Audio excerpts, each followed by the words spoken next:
No vídeo de hoje eu vou calcular o preço teto da Taesa e atualizar a minha planilha de preço teto de ações. Também vou calcular o dividendo projetado e identificar se a Taesa está barata ou está cara na cotação de hoje. Mas antes, não se esqueça de se inscrever aqui no canal para ficar por dentro de todas as novidades e também se tornar um membro apoiador.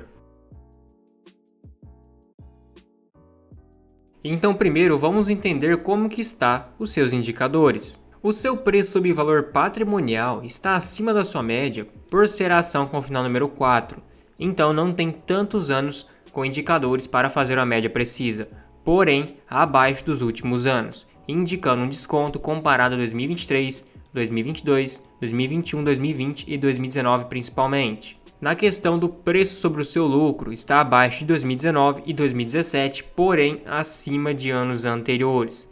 Então o seu lucro pode ter caído, porém o seu preço não acompanhou. Tivemos também uma queda nas suas margens ultimamente. O payout da Taesa vamos falar logo mais, mas não vai ser de 85%, muito provavelmente em 2024 e talvez 2025. Sendo que a Taesa está com um ROI e um ROIC, ou seja, indicadores de rentabilidade muito bons. É um ROIC acima do custo da sua dívida e o ROI também está beirando os 20%. Com uma dívida por enquanto bem alta, porém nada preocupante, é comum dessas empresas possuir uma dívida um pouco maior, mas de certa forma ela precisa reduzir essa dívida para poder ganhar novos leilões e novas concessões. Seu crescimento de lucro está beirando a inflação, até porque suas concessões é reajustada pelo IPCA ou pelo IGPM e sua receita vem crescendo de uma maneira bem maior do que o seu lucro, sendo que a Taesa ainda possui uma liquidez corrente acima de 1, então a capacidade de pagar suas dívidas no curto prazo está ok. Atualmente os dividendos está em 10,6%, 2023 foi 7,5%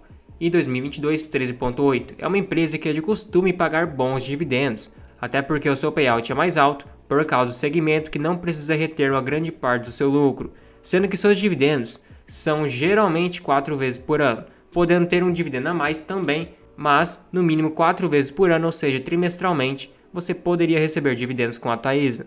E na questão do seu lucro, também tivemos um crescimento, porém 2020 e 2021 foi fora da curva por causa do IGPM e agora acabou corrigindo, mas é um crescimento comparado a 2015 e 2016, então um ponto positivo. E 2022 acabou pagando um dividendo maior por causa do seu payout, que também foi acima de 100%, chegou a 115%, o que acarretou um dividendo de 13,8%. Ela possui 100% de tag along, um free float bem alto, uma boa liquidez, então nesses quesitos acabou passando tão bem. E hoje na verdade é uma distorção desfavorável, a sua cotação está acima do seu lucro líquido. Claro que eu não uso somente este gráfico como tomada de decisão, mas sim o preço teto e indicadores, mas com base nesse gráfico não seria favorável. E comparando a Transmissão Paulista, que é a sua principal concorrente, com a Taesa, hoje a Transmissão Paulista leva vantagem no valor patrimonial, em questão do PL também está mais barato, na questão do dividendo a Taesa está levando vantagem por enquanto, EV sobre EBITDA, ou seja, o valor da firma comparado à sua geração de caixa, também leva vantagem. Na questão da margem líquida, está ganhando um pouquinho acima também da Taesa, na questão do seu ROI a Taesa leva vantagem e no seu ROIC também, então indicadores de eficiência melhores, sendo que o crescimento de lucros maior fica com a Transmissão Paulista por enquanto. Então, no geral, a Transmissão Paulista leva mais estrelinhas, sendo a vencedora. Claro que precisamos entender o preço teto e a margem de segurança de cada uma também. O seu resultado regulatório, que é basicamente da onde vem o seu payout, o seu lucro foi 193 milhões, uma queda de 10,3% comparado ao primeiro trimestre de 2023. E o seu EBITDA, a sua geração de caixa, também teve uma queda. Saiu de 525 milhões lá no primeiro trimestre de 2023 para atualmente 485. Então o cenário não está nada bom para a Taesa.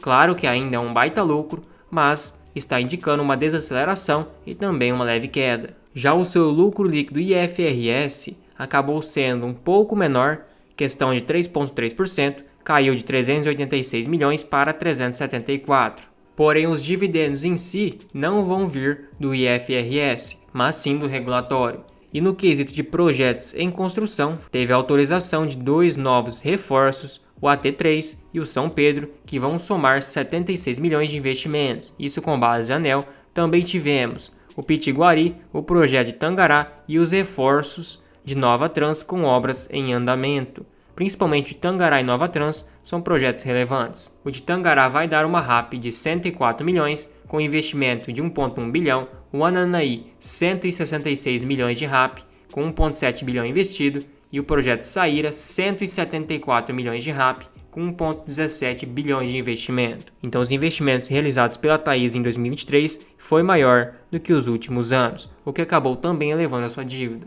Mas mesmo assim, ela precisa ganhar novos leilões para cobrir o que vai vencer a partir de 2030, quase 1 bilhão de RAP. Então tem todo o processo de ganhar leilões, executar, construir, finalizar, para acabar suprindo esses 1 bilhão de reais de RAP que vai ser perdido. Então mesmo se ela ganhar leilões em 2027, pode demorar 4 a 5 anos para concluir e ela vai ter sim essa perda de RAP. O seu endividamento teve um leve crescimento, está em 10,7 bilhões, 3,8 vezes seu EBITDA, o custo da sua dívida está em 4,97%, então é um custo bem baixo, atrelado principalmente ao IPCA, 68%, e 32% ao CDI. O IPCA tende a se manter controlado e o CDI tende a cair, então ponto positivo para a quitação e a redução da dívida da Taesa. Outro ponto é que a Taesa emitiu debêntures, ou seja, as pessoas podem comprar as debêntures da Taesa e ter ela como devedora. Basicamente, ela pega dinheiro emprestado ao mercado. Ela vai pegar 1,3 bilhão, sendo que vai ser várias séries. A primeira série em 5 anos seria basicamente CDI mais 0,6% e também a segunda série IGPM mais 5,8%. A sua proposta de distribuição de proventos ficou bem clara, 75% do lucro líquido regulatório. Também destacaram que vão utilizar justamente esse lucro líquido regulatório e não mais o lucro líquido societário, o IFRS. E a partir de 2025, a intenção de pagamento de proventos vai ser entre 90% a 100% do lucro líquido regulatório. E os valores apurados, ou seja, esse pagamento em cima desse lucro líquido regulatório, deve ser iguais ou superiores ao mínimo obrigatório previsto no Estatuto, que é 50% do lucro líquido IFRS. Então, para calcular o lucro, vou fazer da seguinte forma. Eu vou pegar o lucro do primeiro trimestre de 2024, multiplicar por 4. Não vou estipular nenhum crescimento e nenhum decréscimo. Um lucro neutro. Aí, saindo do lucro do segundo trimestre, eu faço a média ou então vejo as perspectivas e vou adequando trimestre por trimestre, reajustando meu preço teto. Até porque essas empresas de energia tendem a não ter uma queda tão brusca no seu lucro, uma oscilação tão grande. Ou seja, eu utilizando esse lucro do primeiro trimestre para os 4 trimestres do ano, acaba ficando bem preciso. Chegaríamos em 772 milhões do lucro líquido regulatório. E colocando esse mesmo lucro de 772 milhões na planilha de preço teto aqui do canal, com 75% de payout. Claro que pode ser um payout maior, mas já sinalizou que esse será o mínimo, e como a Taesa tem uma dívida um pouco mais alta, é bem capaz deles realizarem o mínimo estabelecido.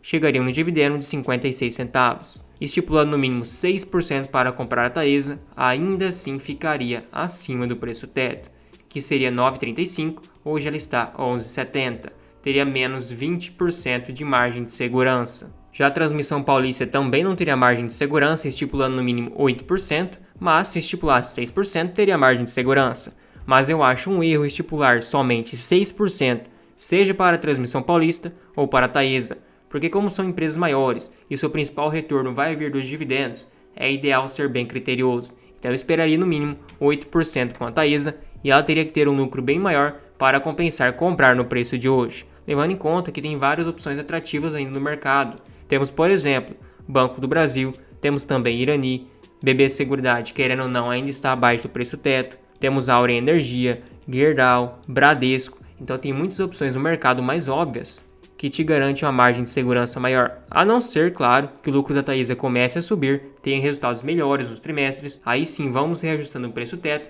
e pode realmente ficar compensatório. E se pegássemos o lucro de 772 milhões projetados e dividisse pelo total de ações, chegaríamos em 74 centavos de lucro por ação. Dividindo 11,70 por 74 centavos, chegaríamos a um PL muito alto. Então realmente, mesmo com seu PL ajustado e também o preço teto, a Taesa não estaria nada atrativo, levando em conta essa dívida alta, diminuição em margens e diminuição no ROI e no ROIC. Ao meu ver, tem opções melhores, eu deixaria de lado, mas não deixa de ser uma excelente empresa previdenciária. Também não se esqueça de se tornar um membro apoiador aqui no canal. Você recebe selos de fidelidade para te diferenciar nos comentários, tem prioridade de resposta, acesso há uma planilha de preço teto e há um grupo no WhatsApp exclusivo para membros. Tudo isso por somente R$ 2,99 por mês, fica um valor bem acessível, você nem percebe que está pagando, mas me incentiva demais.